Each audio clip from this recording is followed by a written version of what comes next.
Exatamente, Alex. Bem-vindo também e bem-vindo a todos os telespectadores a Istambul, à Turquia. Estamos na parte europeia da capital da Turquia com Jorge Jesus, treinador do Fenerbahçe, para uma entrevista. Vamos estar aqui uma hora à conversa com o novo técnico do Fenerbahçe. Jorge, em primeiro lugar, obrigado por nos receber aqui nesta que agora é a sua casa. Obrigado também pela hospitalidade, pela forma como nos receberam.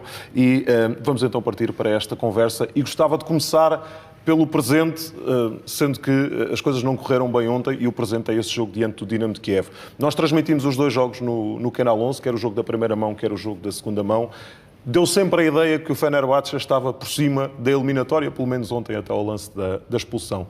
Custa mais perder assim, ser eliminado assim, quando durante grande parte do tempo foi melhor? Em primeiro lugar, boa noite principalmente a Portugal e aos meus amigos que nos estão a ver. Sim, eu sabia que esta eliminatória, porque conhecia o Dinamo de Kiev da Champions ano passado, na fase de grupos, não é? No qual quando eu estava no Benfica, e sabia que esta era uma equipa forte, é uma equipa com 6 titulares da seleção da Ucrânia, continuam, e o primeiro jogo correu-nos muito bem, nós podíamos ter logo vencido na Polónia. E ontem o jogo também estava-nos a correr também muito bem, até à expulsão do Ismael. E a partir daí tudo se mudou, com menos um jogador na Champions, em qualquer campeonato, mas na Champions torna-se muito mais difícil, porque as equipas sabem ter a superioridade numérica sobre isso. Mas também lhe digo que achávamos que tínhamos competência para passar. Fomos melhores até ao minuto 53 ontem e nos 90 minutos na Polónia, mas não é este o nosso objetivo.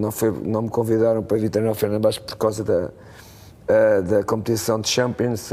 Champions é só para algumas equipas. Agora era bonito, uma vez que o Fenerbahçe não tem muita experiência. Aliás, daqueles 17 jogadores que ontem entraram, só 3 é que jogaram na Champions, nunca tinham jogado na Champions. E há vários anos que o Fenerbahçe nem vai às eliminatórias da Champions.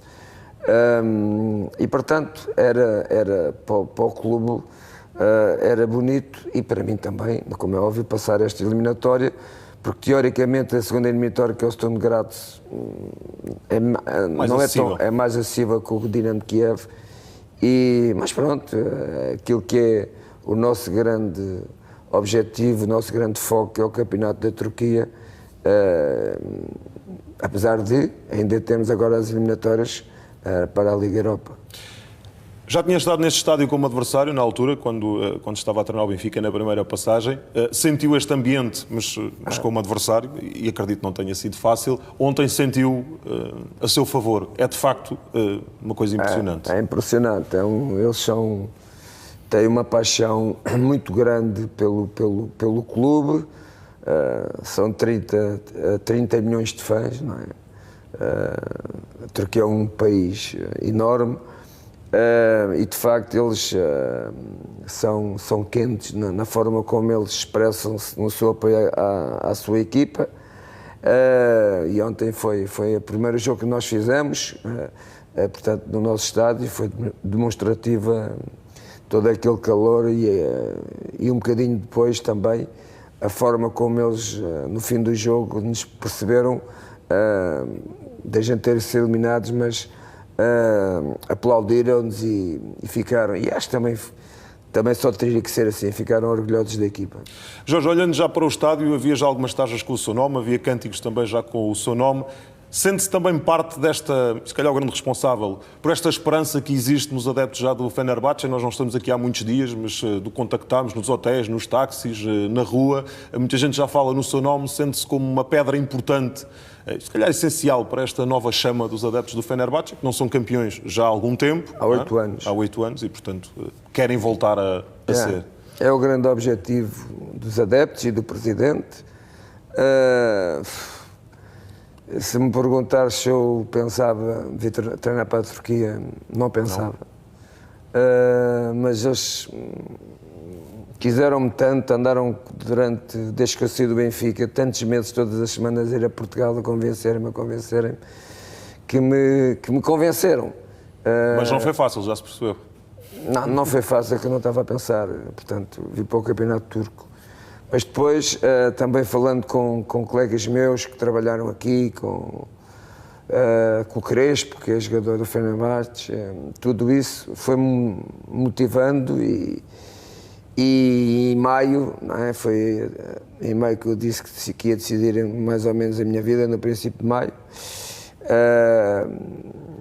O Presidente foi várias vezes também a Portugal e conseguiu-me convencer, porque eu senti que quando tu sentes que um clube quer-te muito, tu não podes hesitar muito, não é? Porque tem sido isso que eu tenho feito e vim atrás da carência do Presidente. Lembra-se quando é que disse que sim? Lembro-me, foi da segunda vez que o Presidente veio a Portugal e disse que não voltava mais. Se eu não desse uma esperança, eu não lhe dei esperança na mesma, disse que ia pensar e que depois fazíamos uma videochamada, foi assim que aconteceu. E no videochamada, pronto, eu dei-lhe a minha palavra, e a partir do momento que eu dei-lhe a minha palavra, já não voltei mais atrás. Falou-se muito, Jorge, do seu futuro. Teve mais convites neste espaço em que esteve sem trabalhar? Tive vários convites de todo o mundo. Se me disseres assim, mas tiveste um convite de uma equipa top 5 da Europa, isso não tive, não é? Mas tive equipas do campeonato inglês. Quem, mister? O Everton, o presidente, o dono do Everton, fez videochamadas comigo. Quando eu saí do Benfica, não aceitei. E porquê? Porque quando eu saí do Benfica, não achei que não devia trabalhar, devia parar um pouco. Há muito tempo que eu não sabia o que era estar fora do futebol. E também um dos temas e uma da minha aceitação ao Fenerbahçe foi porque o Fenerbahçe não ganha há 8 anos o campeonato e é um clube que joga para ganhar títulos. E eu não estou a ver nem equipas a jogar para ganhar jogos, a jogar para ir à Europa. Mas era a Premier League. Mas a mim não me diz nada. Eu, quando acabar a minha carreira de treinador, eu e os jogadores, o que conta é os títulos que ganhei. Não conta o facto de estar na Primeira Liga, ou passar pelo Brasil, ou passar por Inglaterra e não estares em sítios que possas ganhar títulos, a mim não me atrai. E foi por causa disso que eu não aceitei. Mas foi sempre isso que eu pus em questão. Se fosse uma equipa de um campeonato europeu que eu sentisse que era para ganhar títulos desse país, e se não há muitos, a verdade seja dita, eu também não posso tirar, seleciono, sei lá, 10 equipas, não tens mais hipótese, não é? Então eu procurei aqui na Turquia, que era um clube que queria ser campeão, quer ser campeão da Turquia, e ok, é isso que eu quero, é também um desafio de ganhar títulos. Disse nesse período em que esteve sem trabalhar que tentou desligar um bocadinho, já há muito tempo que não desligava. Conseguiu? Só o primeiro mês. O primeiro mês consegui desligar, depois não consegui. E o que é desligar para si? Desligar é não perceber, não estar fora das notícias do futebol, não sentir o treino. E ao fim do mês eu comecei a sentir falta de treino, comecei a sentir aquilo que é a minha adrenalina. Eu só sei viver com pressão. Eu sem pressão parece que fico doente. E portanto comecei, e isso fez também no último mês, na entrada de maio, eu já estava a sentir muito que tinha que começar a treinar. Que realidade é que encontrou quando chegou aqui, mister? Falou desse clube que quer voltar aos títulos, essa capacidade para lutar por títulos. O que é que encontrou aqui em...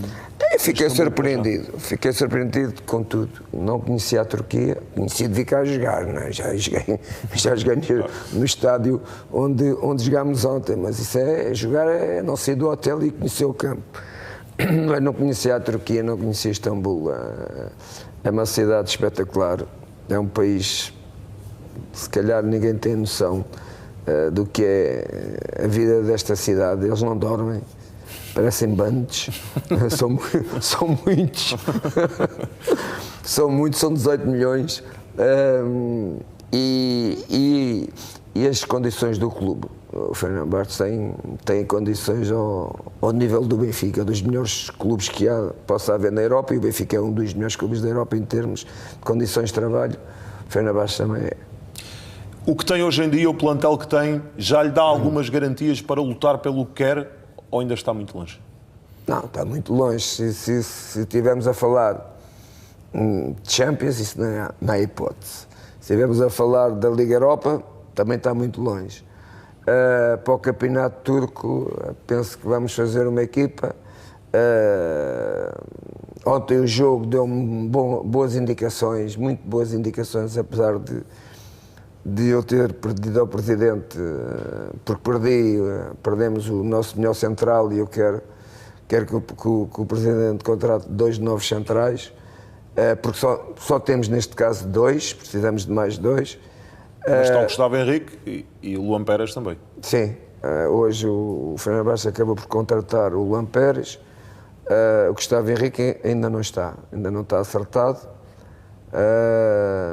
E falta ainda contratar um keeper, porque só temos um excelente guarda-redes, talvez um dos melhores guarda-redes da Turquia, que se lesionou ontem, fraturou o menisco.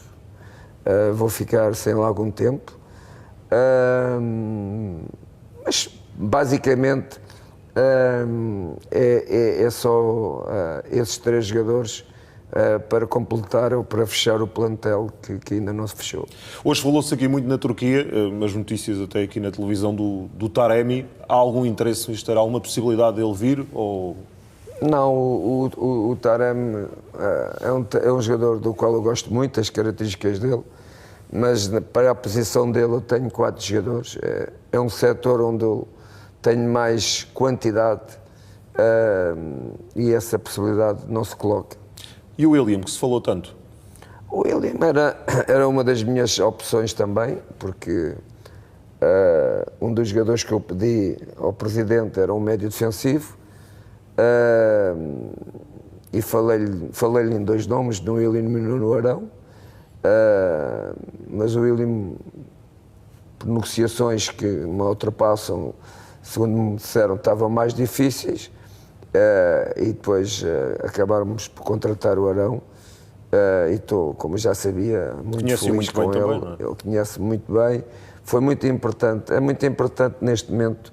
Aquilo que eu quis fazer nas contratações, estas últimas, era tentar contratar jogadores brasileiros. Porquê? Porque estão a competir já há alguns jogos, e que chegassem aqui, neste caso à Turquia, e não tivesse o problema ainda de os trabalhar em termos de conhecimento tático e técnico, e fui à procura de jogadores que já tivessem trabalhado comigo, que foi o caso do Arão, e agora está o caso do Gustavo Henrique, que ainda não está certo, mas a ideia foi essa. Ministro, eu tenho aqui um desafio para si. Se pudesse ir à Liga Portuguesa buscar um jogador sem restrições, portanto não havia limites de dinheiro, era o jogador que queria, podia escolher um, quem é que escolhia? Ia buscar o Darwin, não tenho dúvida. Esse já não está, tinha de ser um que estivesse. Se tivesse... Se alguém que lhe enche as medidas. Não, o Campeonato Português tem excelentes jogadores, o Benfica tem excelentes jogadores, o Sporting também tem, o Porto também tem. Mas não quero ferir suscetibilidades, porque acho que estes 3 clubes das equipas grandes têm jogadores de nível muito alto, tanto que é assim que as grandes equipas da Europa vão a Portugal buscar os melhores. Mas há grandes jogadores na Então Europa. escolha Não dois quero ou três. destacar, não quero destacar, Um de cada clube. neste momento não quero destacar ninguém em particular, porque também estive numa equipa que é o Benfica e não quero destacar nenhum. Mister, tem também sotaque português aqui no Fenerbahçe, desde logo na equipa técnica, naturalmente, também o Mário, mas e tem jogadores portugueses, o Bruma e o Miguel Crespo, o Lincoln também. E o Médio também é português. Pronto, então dá mais portugueses. São jogadores, quer o Miguel Crespo, quer o Bruma, o Lincoln não é português, mas veio do campeonato português, também fazem parte deste projeto e que poderão ser importantes na época. A ideia foi exatamente essa, foi tentar trazer, eu contratar jogadores que já o conhecesse, ou do campeonato português, ou de outros campeonatos, mas que eu os conhecesse, e também que fosse fácil comunicar com eles. Claro que não trouxe só brasileiros, espanhóis ou argentinos, que isso é, ou uruguaios, portanto a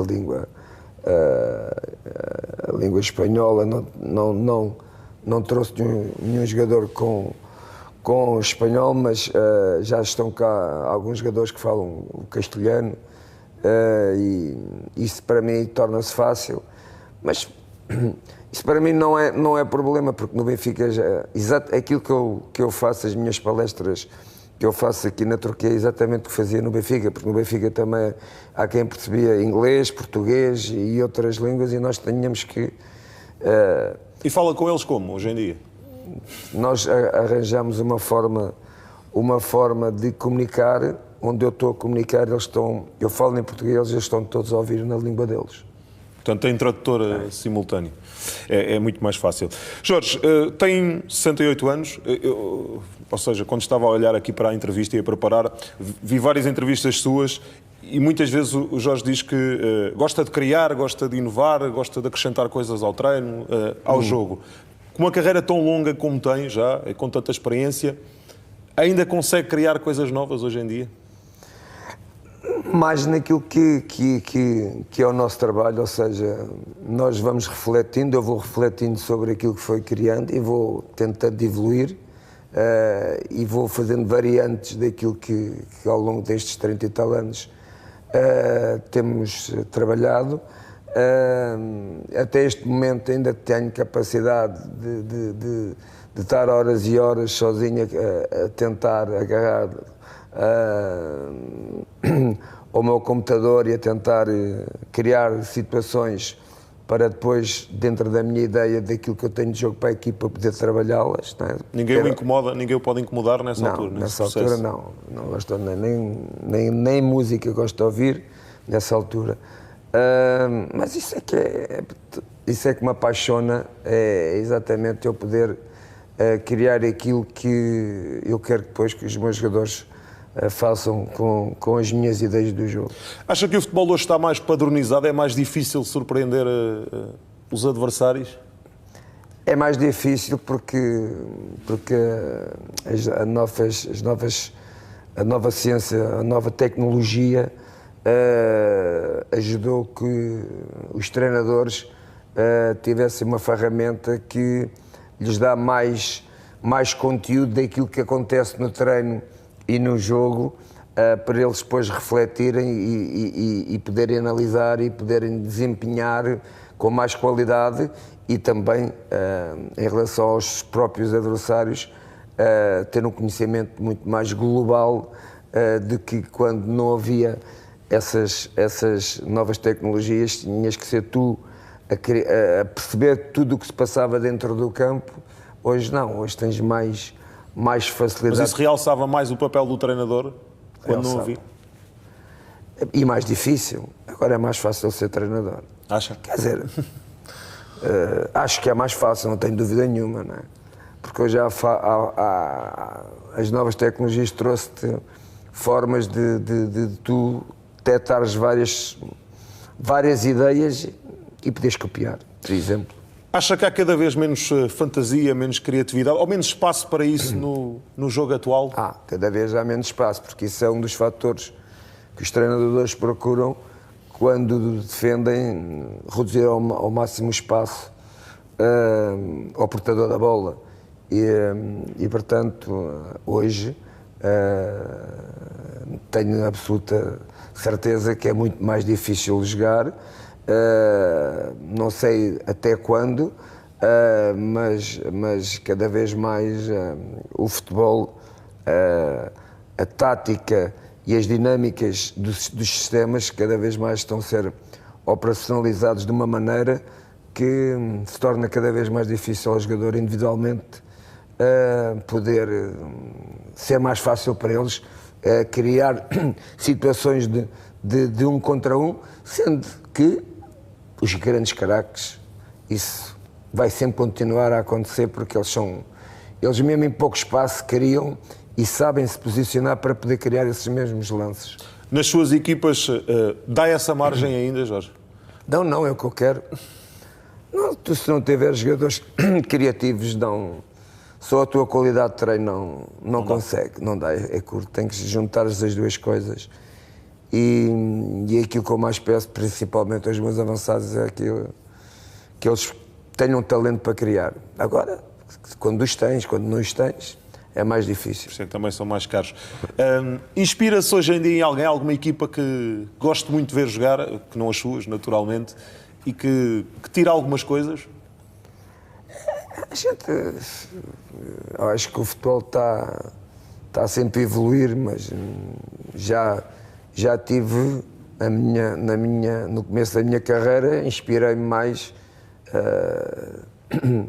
num treinador, toda a gente sabe quem é, não é?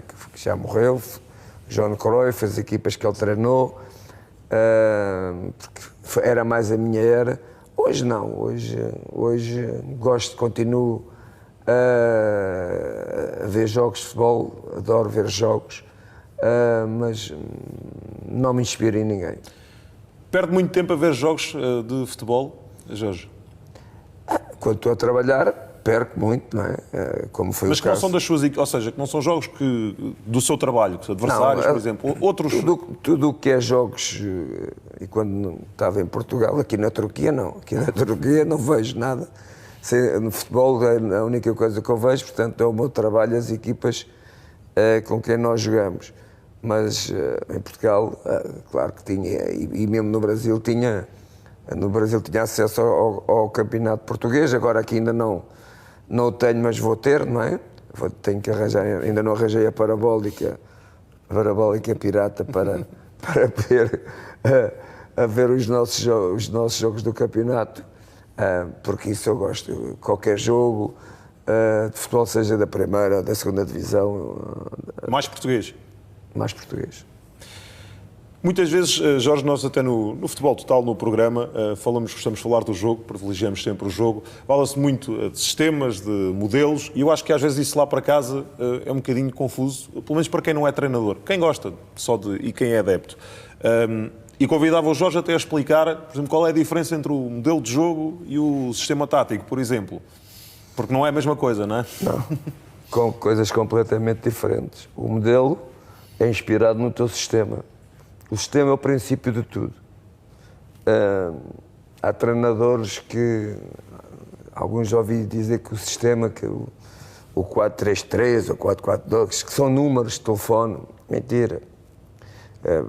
Quando um treinador diz que um sistema é um número de telefone, nunca vai ter êxito como treinador, porque é a partir do sistema que ele tem que começar a ter ideias para o modelo de jogo, para criar a forma como a sua equipa defensivamente tem que defender, ofensivamente tem que criar, é partir sempre do sistema. Depois o modelo é aquilo que tu tens que operacionalizar durante as tuas sessões de treino, como é que queres dar dinâmica ao sistema. A dinâmica é os jogadores a movimentarem-se, como é óbvio, porque o futebol hoje está como o handball, o futebol de sala, que é uma das modalidades que mais me apaixona. Vê muito? Muito, adoro.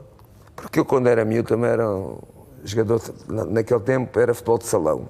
Agora é futsal. Agora é futsal. E, portanto, como é um jogo com jogadas muito trabalhadas, um jogo com muita estratégia,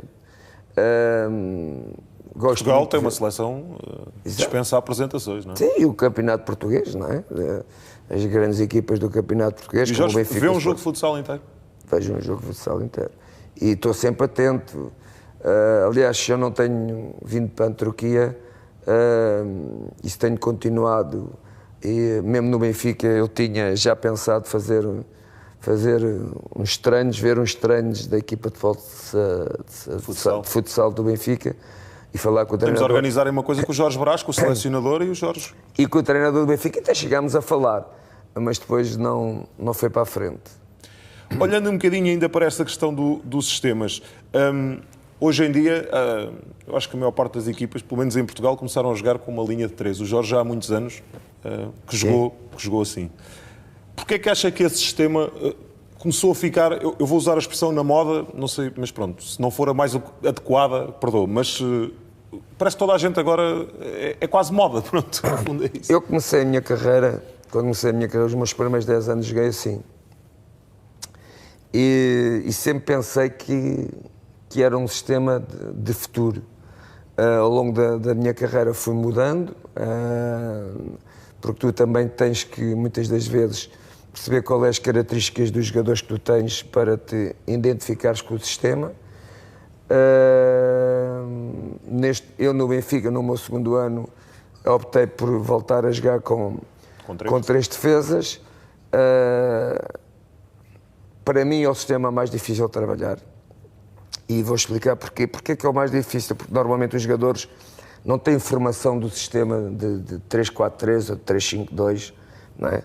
E mesmo assim, isso é subjetivo, a forma como tu olhas para qualquer sistema. Um treinador pode jogar num 3-5-2 ou num 3-4-3 de uma maneira, e o outro também tem o mesmo sistema e vê o jogo desse mesmo sistema de outra maneira completamente diferente, não é? Como o 4-3-3, não é?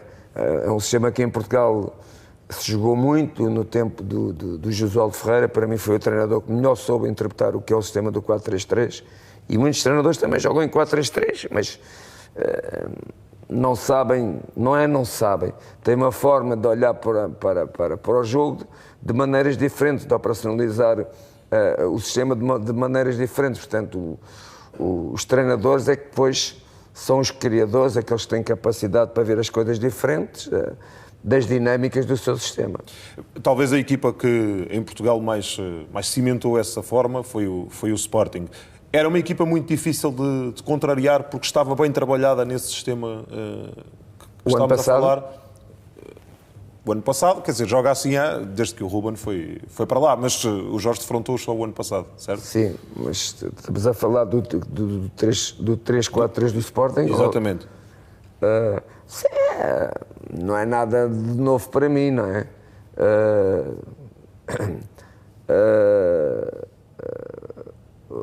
Não digo que fui eu que inspirei o Ruben, mas o Ruben no Belenenses chegávamos muito naquele sistema, não é? E portanto, todos os sistemas têm coisas boas e têm. Mas ele há de ter tirado alguma coisa, certamente. E tem tido êxito. E tem coisas que não são tão boas. Não há nenhum sistema que seja eficaz a 100%, nem há nenhum sistema, na minha opinião, que o treinador possa dizer este é o melhor sistema. Para mim isso não existe. Pode ser o melhor sistema para ele, ok. Mas não é o melhor. O melhor é aquele que os jogadores, que o treinador tiver as características para esse sistema e que para ele seja a melhor forma e que se identifique com esse sistema. Mas eu nunca direi que este sistema, o 3-4-3 ou 4-4-2 ou não sei o quê, é que é o melhor. Para mim, isso não existe. É o melhor para cada um. O Jorge pensa primeiro nisso e depois contrata para isso? Ou vê o que tem à disposição, por exemplo, olhando para este exemplo do Fenerbahçe, e depois adapta, não é? O Fenerbahçe foi um pouco isso. Por exemplo, se eu quisesse jogar aqui no Fenerbahçe com uma linha de 3, neste momento era-me impossível, porque eu só tenho 2 centrais, portanto nunca podia jogar com 3, não é? E por isso é que optei por jogar uma linha de 4, exatamente porque não tinha jogador com essas características para desenvolver um sistema de um 4-3-3 ou de um 3-5-2. Jorge, qual foi a equipa que melhor interpretou as suas ideias, das que trabalhou? Uma equipa que... Com menos tempo, Flamengo. Não tenho dúvida nenhuma. Não é? E era que mais gosto lhe dava ver jogar também? O Flamengo e o Benfica. Alguns anos do Benfica, principalmente o meu primeiro ano do Benfica. 9-10, não é? 9-10. Do meio campo à frente, o Benfica tinha Ramírez, uma equipa... Di Maria, Aimar, Saviola, Cardoso. Exatamente. Começando no médio defensivo, Ravi Garcia. Ao lado dele jogava o Aimar, Saviola, Cardoso, Ramírez e Di Maria. Essa equipa também era diabólica. E no Flamengo eu consegui criar uma ideia mais ou menos com os jogadores que tinha dentro dessas dinâmicas, e a equipa do Flamengo foi a equipa que mais prazer me deu trabalhar, porque os jogadores também, eu acho que encaixei muito bem na mentalidade dos jogadores do Flamengo. Eles aceitaram muito bem, e quando os jogadores te aceitam, tudo se torna mais fácil. Já há pouco estava a falar do futsal, lembro-me também, em outras entrevistas já falou de outros desportos que via e que tirou até ideias. Tira alguma coisa desse, por exemplo, do futsal, do handball, para o seu trabalho diário? Sim, era principalmente do basquetebol, não é?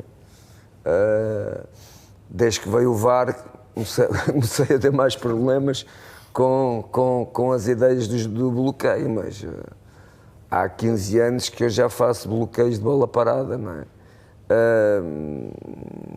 E portanto, onde é que eu fui inspirar-me? Foi no basquetebol. Aliás, eu fiz um estágio com o Queluz, o treinador, o Babo era o treinador do Queluz. Fiz um estágio com uma equipa de basquetebol. Naquela altura o Queluz era a melhor equipa portuguesa de basquetebol. Eu fiz um estágio de 2 semanas com ele. Jorge, há outra questão também muito que se fala no futebol atual que tem a ver com a questão da posse de bola. Muitas vezes quando se está a analisar os jogos, a equipa teve 60% de posse de bola, 50%, 70%. Acha que isso é sobrevalorizado nos dias de hoje? Ou seja, atribui mais valor a uma equipa que queira ter sempre a bola, ou para si é igual uma equipa quando está a ver que tem sempre a bola e quer marcar, ou outra que abdica de ter a bola, passa... Olha, por exemplo, como ontem o Dinamo de Kiev, se calhar que... Sim, é um pouco subjetivo, também tem a ver com o valor das duas equipas, não é? Porque todos os treinadores querem ter uma qualidade de posse de bola, porque a posse de bola transmite não só para ele segurança defensiva, mas também lhe transmite tempo e qualidade para criar o seu espaço para o grande objetivo, que é o golo, porque se tu perguntares, há muitos treinadores que fazem posse de bola, mas se tu perguntares porquê que fazes posse de bola, qual é o objetivo da posse de bola, não é? Se calhar não sabem responder, não é? E a posse de bola tem várias situações que te vai criar. Por exemplo, a posse de bola te obriga-te a tu teres uma boa posse de bola. Só pode haver uma boa posse de bola se tu fores uma equipa bem posicionada. Senão não pode haver uma boa posse de bola. Portanto, quer dizer que uma boa posse de bola vai-te influenciar logo na qualidade posicional da tua equipa ofensivamente. E, portanto, todos os jogadores gostam de poder ter uma boa posse de bola, mas nem todos conseguem ter. Exatamente. Porque também não há... Se não tiveres jogadores de qualidade, tu não podes querer que a tua equipa tenha uma boa posse de bola, porque uma coisa é tu ter jogadores de qualidade onde a relação com a bola são dinâmicas completamente diferentes, e também, como eu disse, teres um bom posicionamento para que essa posse de bola possa ser mais assertiva.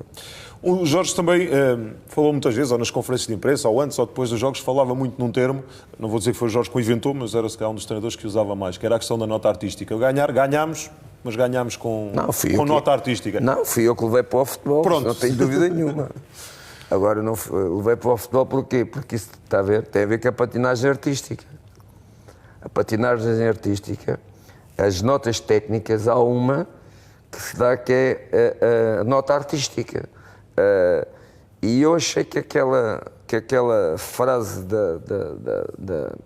da patinagem artística podia ser implantada no futebol, ou seja, a equipa jogou bem, mas hoje teve nota artística, que é exatamente como na patinagem artística. Os vencedores, depois também eram selecionados, portanto tinham que ter nota artística para ainda serem melhores o desempenho deles.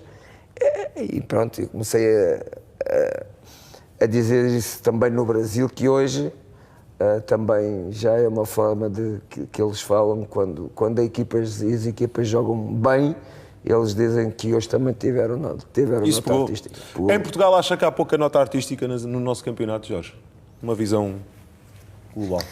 O nosso campeonato é um campeonato muito forte taticamente. Os treinadores portugueses taticamente são muito fortes e conseguem anular com alguma, não digo facilidade, mas conseguem anular normalmente as melhores equipas e normalmente as melhores equipas quem? Benfica, Sporting e Porto, e é um campeonato, na minha opinião, taticamente muito rico, com muita qualidade, e onde se já vê bons jogadores sem ser no Benfica, no Sporting e no Porto. Havia algum que foi buscar o Lincoln, por exemplo, um dos bons jogadores. O Gil Vicente também fez uma grande época, por exemplo. Sim, o Santa Clara também tinha o Morita, que acabou por ir para o Sporting, não foi? Foi. Havia alguns jogadores de equipas, o próprio Famalicão tinha alguns jogadores que aliás, também ficámos com um jogador do Famalicão, que era do Benfica, mas jogou no campeonato, o último campeonato no Famalicão. Havia alguns jogadores com qualidade, o próprio Portimonense também. Hoje já se nota alguns jogadores naquelas equipas. Os scoutings hoje também dos pequenos clubes em Portugal fazem um trabalho com muito valor. Não é por acaso, repara, se calhar vocês ainda não pensaram um bocadinho porque é que o treinador do Liverpool gosta muito de ver o campeonato português e ele próprio diz que perde mais tempo a ver campeonato português que outros campeonatos. Quem é que ele foi buscar? Darwin. Agora? Ao Benfica. Foi buscar outro jogador que jogou no campeonato português, porque não estava no campeonato português, que foi o Jota. E foi buscar o Luís Dias ao Porto. Portanto, eles já perceberam que no campeonato português e nas equipas grandes tem grandes jogadores. Jorge, falavam também muitas vezes e falou sobre o nosso futebol, o que é que se podia melhorar. Se tivesse de escolher uma medida para melhorar o nosso futebol, o nosso jogo, a qualidade do nosso jogo, o que é que faria já? Bom, uma das notas negativas, na minha opinião, do futebol português, e não é só do futebol português, é muitas das equipas no Brasil também têm um bocadinho isso. É o tempo que se perde com o antijogo. As equipas pequenas, quando jogam com as equipas grandes, acham que aquela forma de antijogo é uma forma que pode levar ao êxito, e eu até compreendo, de levar ao êxito pontual, ou seja, um ponto com uma equipa grande como o Sporting Benfica ou Porto é sempre bom para uma equipa que não joga para o título. E principalmente os keepers, os guarda-redes, não é? Tiram no jogo o mínimo 10, 15 minutos. Para além de faltas que os jogadores passam muito tempo no chão, mas isso aí tem a ver com os árbitros. Os árbitros portugueses ainda não entendem muito bem a teoria para a prática do jogo, ou seja, qualquer jogador hoje em Portugal que caia é falta. E a gente sabe perfeitamente, não é assim. O facto de o jogador cair não quer dizer que seja uma jogada faltosa. E, portanto, este espaço que há entre o ter que tirar tempo ao jogo de uma forma, na minha opinião, não favorece o futebol. Não favorece o futebol. Como é que isso se podia mudar, Jorge? Tem alguma... Tem a ver com os treinadores. Os treinadores, se pensarem que para defenderem bem têm que se organizar bem defensivamente e não precisam de passar tempo, a queimar tempo para que haja menos tempo de jogo. Eu também percebo que num ou noutro momento possa fazer. Eu até aceito como treinador. Também já fez. Sim, o jogo está a acabar, agora a 10 minutos de jogo, a 15 minutos de jogo. Por exemplo, eu fui à Arábia Saudita, não é? Foi o país onde eu senti mais isso. A 10 minutos de jogo, os guarda-redes já estavam a mandar para o chão, o jogo tem que parar. Claro. Vocês sabem, quando o guarda-redes cai, o jogo tem que parar, não é? Para tempo, muito tempo durante esses 90 minutos. E eu comecei a falar nisso. Sabe o que é que aconteceu? O Ministro do Desporto disse assim, que o Jorge Jesus está a dizer, eu quero uma reunião com todos os treinadores do campeonato da Arábia Saudita. E fomos todos ao Ministério do Desporto da Arábia Saudita, ter uma reunião para cada um falar sobre esse tema, porque na Arábia Saudita quem paga não é os clubes, é o Estado.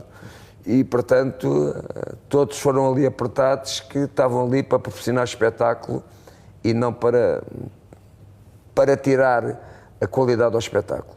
Jorge, outra questão que se fala muito, também debatemos muito nos nossos programas, é a questão da aposta na formação, nos jovens. O Jorge, ao longo dos anos, chegou a ser várias vezes criticado porque era um treinador que, supostamente, e era isso que eu queria ouvir, não apostava na formação.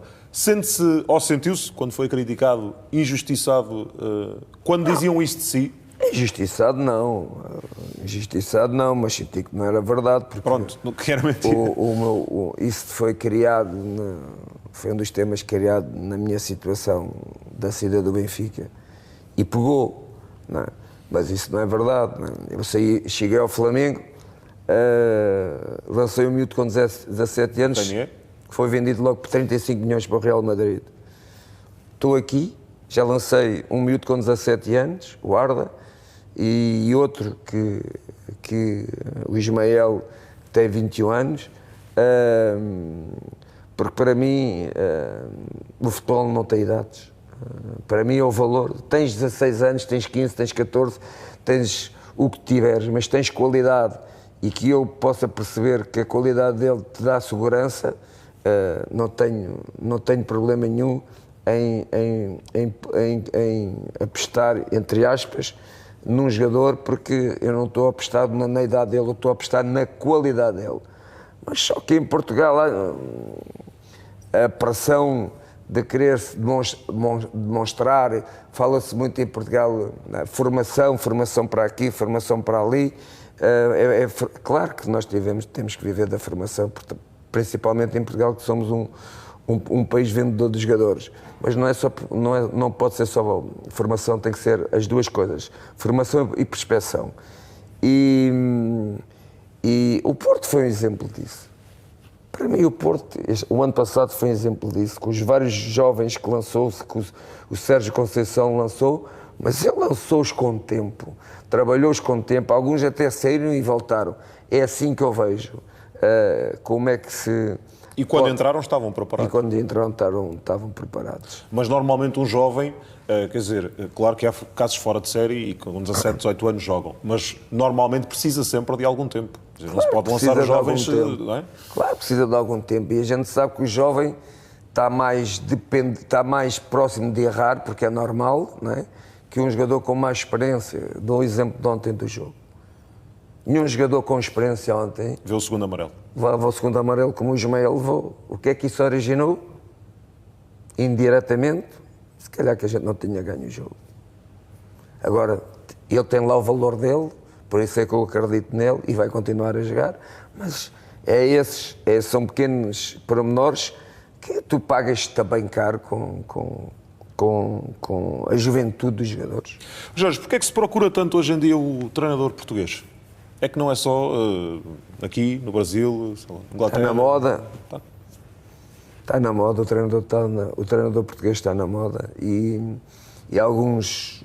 O Zé Mourinho foi o primeiro a abrir as portas na Europa e depois outros foram abrindo noutros continentes, na Arábia, no Brasil, E o treinador português está na moda porque também tem qualidade, mas não são todos iguais.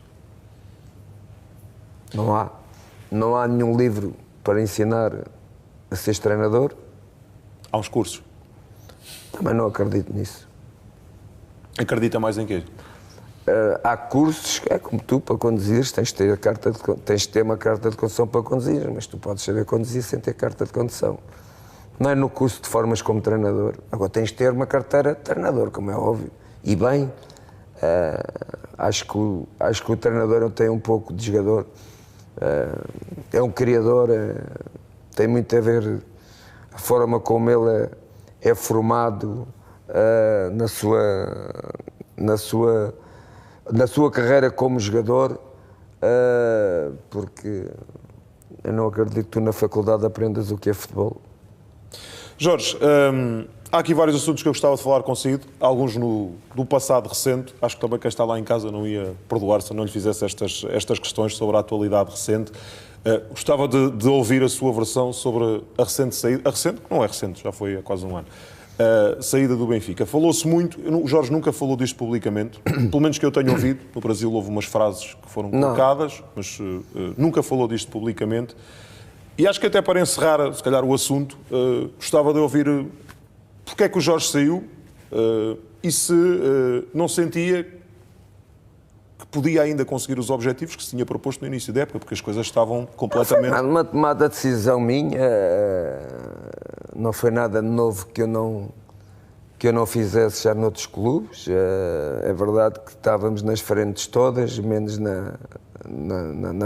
quando saímos estávamos a 4 pontos do primeiro, que era o Porto. O Porto e o Sport estavam os dois. Estávamos na Final Four, a única competição que fomos eliminados foi a que deu a polémica, onde eu não estava no jogo, foi no Porto, no Dragão do Porto. Se estivesse, acha que não tinha acontecido? Tenho a certeza que não tinha acontecido, absolutamente. Mas pronto, foi uma decisão que eu tomei, não foi por causa desse jogo. Várias coisas que estavam a acontecer e achei que... Não se sentia querido? Não, um pouco também, não é? Um pouco também, mas eu estou habituado. Eu fui sempre querido no Benfica. Hoje o que eu sou como treinador, principalmente na Europa, devo aos 6 anos que estive no Benfica, não é? E eu senti sempre que era um treinador querido, não é? E estes 2 anos que eu voltei, também acho que não voltei no momento certo, que foi no momento da pandemia, toda o Covid era uma novidade em todo o mundo. Mas não estou arrependido de nada de ter voltado ao Benfica. O Benfica é um grande clube, tratou-me, saí... Não saiu magoado, triste? Zero. Tomei essa decisão. Eu sempre tive um bom relacionamento com os jogadores, ao contrário do que disseram. Quiseram crucificar o Pizzi e não sei mais quantos. Nada disso é verdade. Nesse momento como eu ao longo dos meus 30 e tal anos que sou treinador, há normalmente sempre situações entre treinadores e jogadores. Em todas as equipas onde eu tenho trabalhado isso acontece e isso resolve-se com facilidade. E portanto eu naquela altura achei que era o momento de sair por várias coisas que tinham acontecido. Mas que nunca tiveram a ver nada com os jogadores. Mas sentia que tinha capacidade para e condições, se calhar futebolisticamente... Agora é fácil dizer, não é? E é sempre um exercício complicado. Agora é fácil dizer, se lá tivesse, o Benfica não ficava na classificação que teve, a 17 pontos do primeiro, ou coisa assim, não lembro, mas agora é fácil dizer. Mas o Benfica tem grandes jogadores e este ano acho que o Benfica hoje, este ano vai ser já é sempre um forte candidato ao título, mas eu acredito muito no Lourenço Coelho. Porquê? Porque é um homem que trabalhou 6 anos comigo e sabe perfeitamente, e eu conheço perfeitamente as ideias dele. e portanto penso que o Benfica tem tudo para voltar a ser campeão. A sua relação com o Rui Costa saiu de alguma forma abalada, Jorge? Ou... Não. O Rui está a dar os primeiros passos como treinador, é um presidente com muita experiência do que é o futebol, mas não o que é uma presidência, e na minha opinião é o presidente certo para o Benfica, vai ter êxito, porque ele tem tudo para dar certo. Jorge, já que estava a falar de algumas pessoas da estrutura, há um treinador estrangeiro em Portugal que também não tem sido muito habitual, no caso do Benfica, o Roger Schmidt. O Jorge já o defrontou várias vezes na carreira, até fui olhar para o historial. Aliás, ainda o ano passado o defrontou, eliminou o PSV. O que é que ele pode trazer, no caso, ao Benfica e ao futebol português?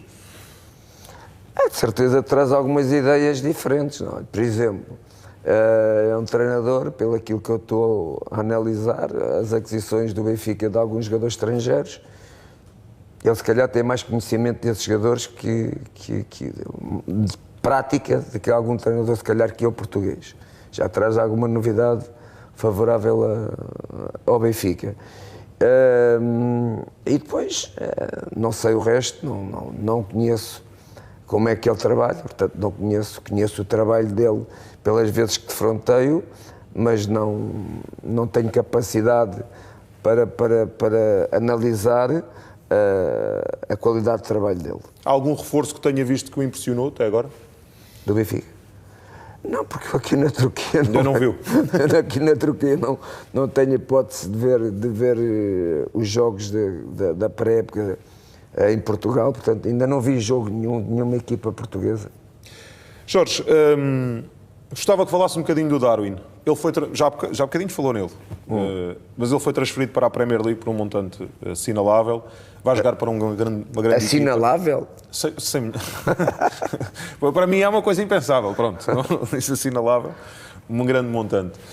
O Jorge conhece-o bem, estava quando ele foi contratado ao Almeria. Na altura até se falou muito do valor que ele custou, porque era se calhar completamente desconhecido. Exato. A maior parte das pessoas em Portugal nunca tinham ouvido falar do Darwin, se calhar para ser aqui o mais sincero. Sempre viu nele um potencial, porque o Jorge sempre, ou seja, nas conferências, quando falava dele, falava sempre com uma certeza, quer dizer, eu sei que às vezes é... Não, a certeza que eu tinha nele é porque ele tem umas características físicas, para além das técnicas, que hoje no futebol moderno tu não encontras muito, não é? Ele é um jogador super rápido, é um jogador que finaliza muito bem, tanto por baixo como por cima. Ainda é algum jogador com algumas limitações técnicas, mas o treinador está lá para o ajudar, não é? É isso que a gente fez. Ele não teve muita sorte logo no primeiro ano, porque teve um problema no joelho e depois teve que fazer ali uma pequena cirurgia, mas depois voltou muito bem, e acho que ele escolheu o clube certo para ele. O Liverpool joga num sistema que se vai adaptar muito bem a ele. E não tem dúvidas que vai ter sucesso? Não tenho dúvidas que vai, mas sei que não tenho dúvidas, se não acontecer nada, não é? Não tenho dúvidas nenhumas.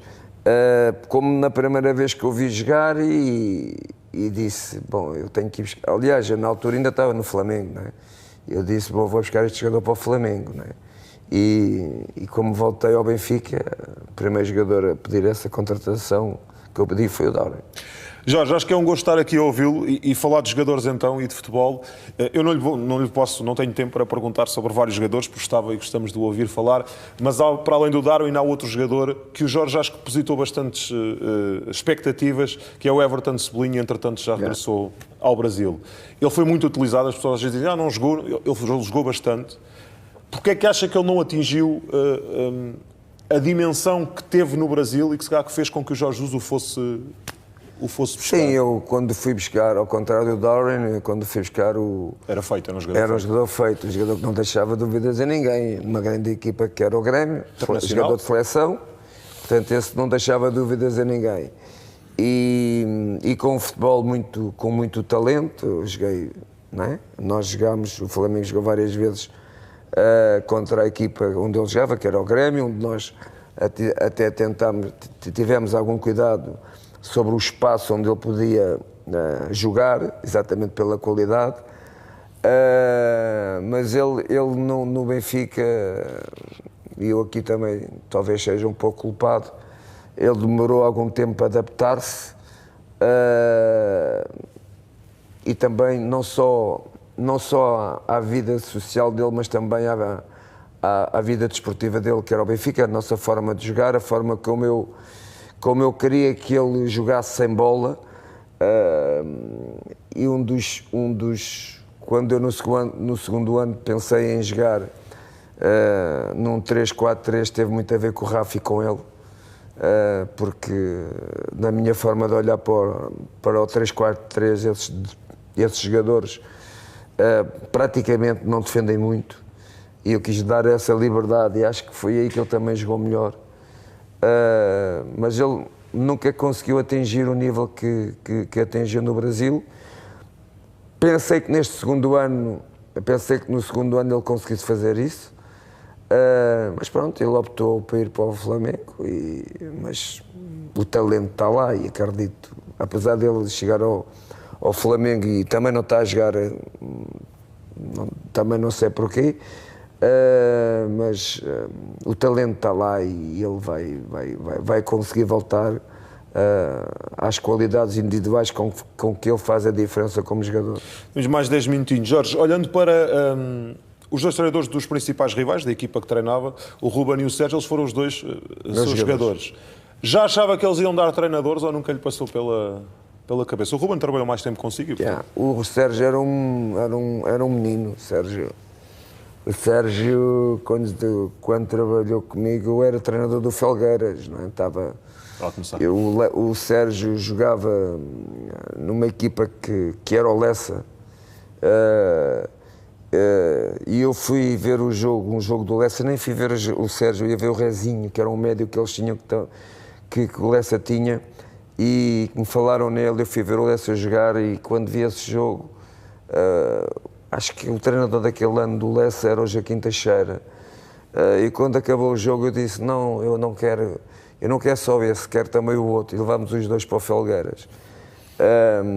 E o Sérgio era um menino, tinha, não lembro, 20 anos, 19 anos, portanto, uma maneira diferente de ver o futebol como o Ruben. O Ruben é o jogador que trabalhou mais anos comigo. O Ruben trabalhou 7 anos comigo.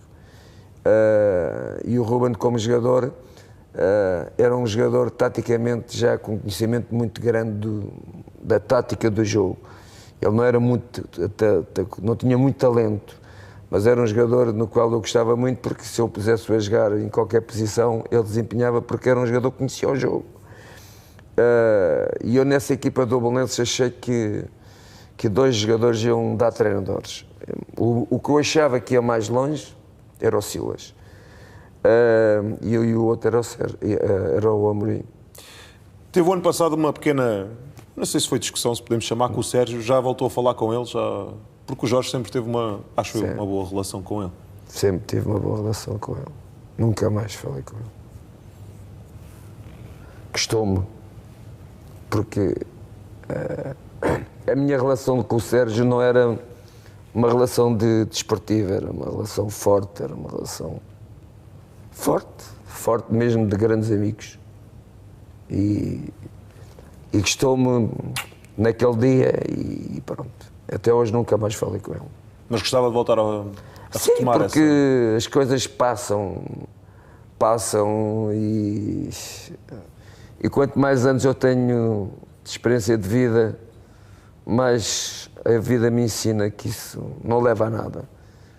Mas é verdade que nunca mais nos falamos. Mas fica feliz com o trabalho que eles estão, com o sucesso? Super feliz.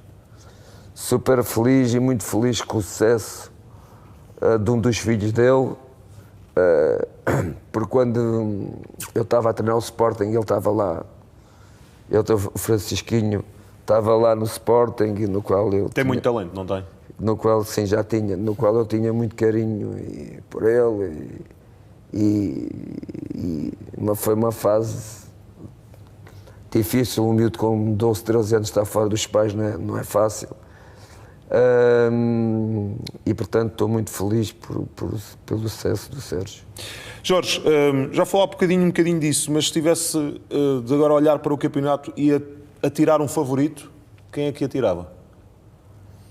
Em Portugal, para mim é sempre o que ganha, não é? Não vou fugir sempre do meu pensamento. O grande favorito, apesar do Porto neste momento ter sido alguns jogadores que para o Sérgio não foi fácil os perder, mas o Porto, a parte como o grande favorito novamente ao título, não tenho dúvida. Jorge, outro número redondo da sua carreira, foi homenageado recentemente por isso, por ter feito mais de 600 jogos na Liga Portuguesa. Eu, pelo que vi, acho que à sua frente só estão Fernando Vaz e Manuel Oliveira, que hoje já não estão cá. Tanto um como o outro foram meus treinadores. Tem algum objetivo ainda na sua carreira de ultrapassar esse registro? Sim, eu nunca liguei muito a isso, nem sabia, mas o ano passado, quando esses dados começaram a ser publicados, eu comecei-me a interessar e comecei a pensar, bom,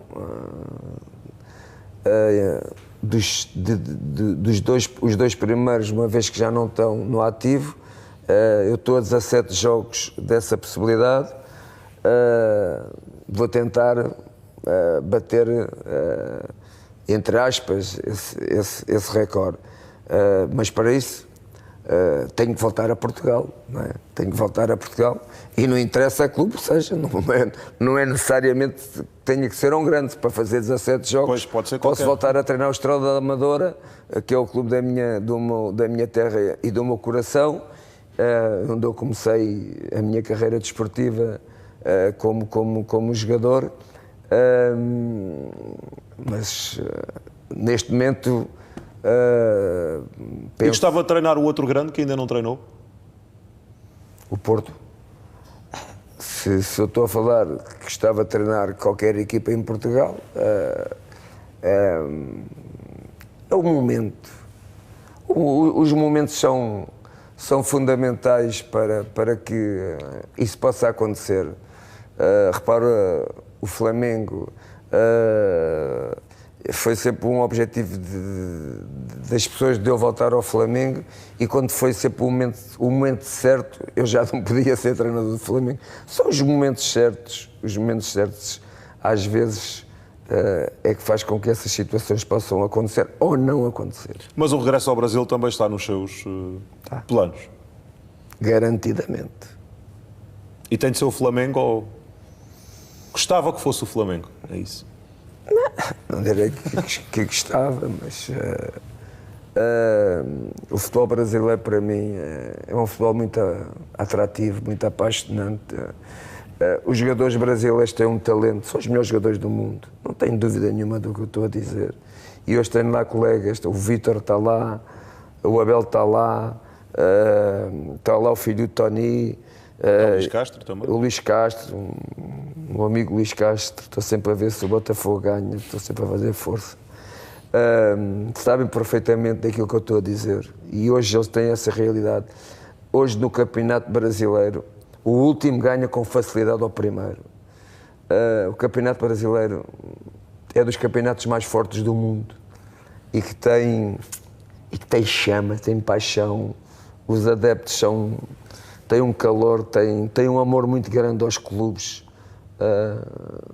e eu adorei aquele campeonato. Não sei se os adeptos do Flamengo o deixam voltar ao Brasil sem ser para o Flamengo. Lembro-me, há aquelas imagens do estádio inteiro do Maracanã a gritar o seu nome. Sim, mas o seu nome não, é Mister, não é? Que eles chamam. Olé, olé, Mister. Mas não foi só no Flamengo. É verdade, mas... Na Arábia Saudita também de todos os finais dos jogos, eles gritavam I love you, Jesus. E lá não se pode falar em Jesus.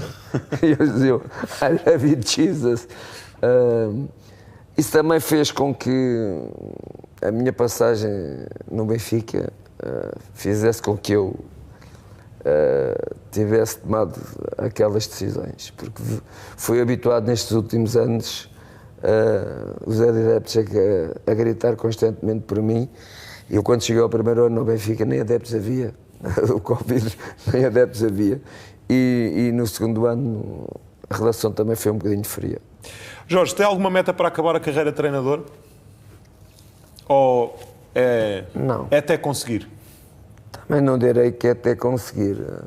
Tenho que ter a paixão de todos os dias me levantar e gostar de ir treinar, não é?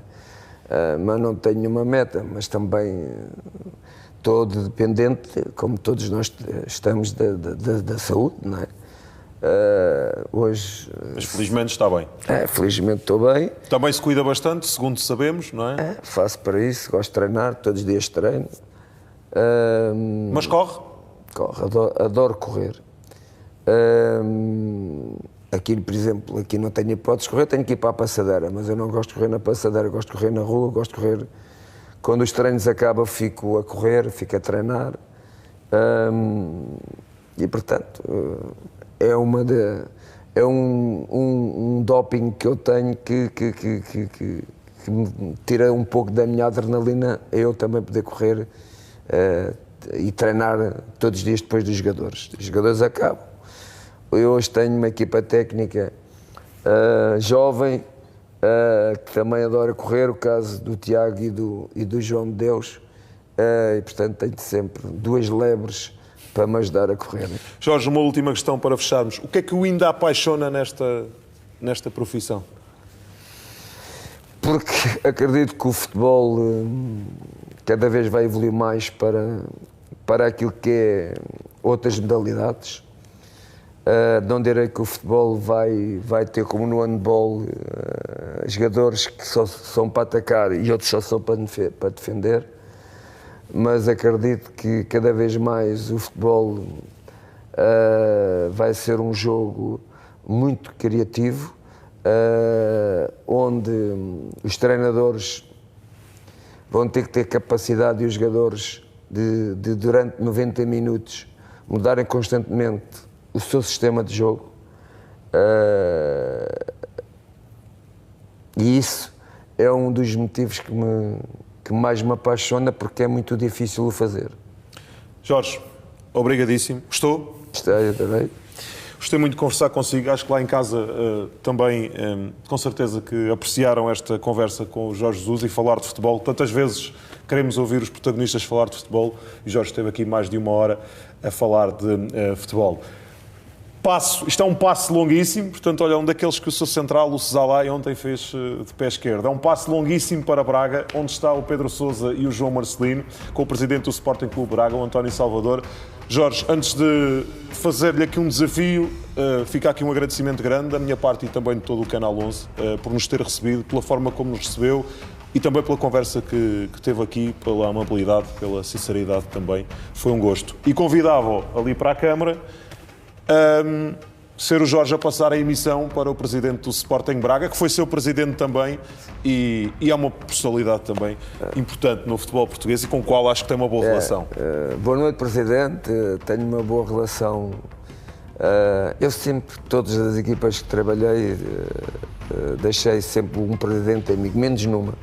Não conto, não falo quem é. Toda a gente sabe também. Não interessa, mas com o presidente do Braga tenho uma relação muito carinhosa. Todos, não digo todas as semanas falamos, mas antes de vir para a Turquia, ainda a última semana antes de vir para a Turquia, estive a falar com o presidente do Braga de vários temas, sobre futebol, como é óbvio. Olha, pode fazer os jogos que lhe faltam no Sporting Braga. E é um homem que fez do Sporting Braga um dos grandes clubes de Portugal, e deve-se à sua capacidade de trabalho e também à sua experiência ao longo destes anos todos que ele tem tido. Trabalhar com treinadores e com vários jogadores e o Braga hoje é uma referência do futebol em Portugal. Jorge, agradeço-lhe imenso. Pedro, a bola é tua e do João Marcelino. Tratem bem dela com o presidente do Sporting Braga.